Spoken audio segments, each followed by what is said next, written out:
Hello guys, and welcome back to MS Tech Tutorials, and in today's video I'm going to be showing us how to fix the error code cannot obtain the IP address within the time limit.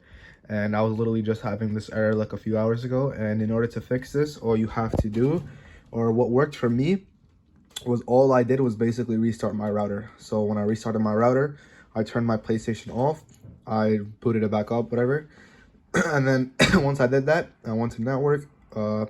Everything was working fine. Just did test internet connection. Well, I'm not going to do it right now because I'm in the game, so it will disconnect me. But just go to test internet connection, whatever. Network, test your internet connection, and everything was working fine.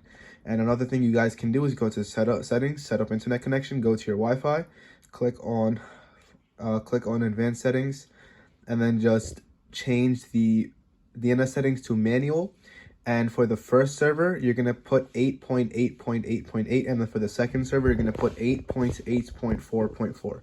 And once you do that, you guys should be good to go, and the error should be gone. So yeah, that is it for the video. Thank you guys for watching. Make sure to give the video a thumbs up, subscribe to the channel, and have a great day.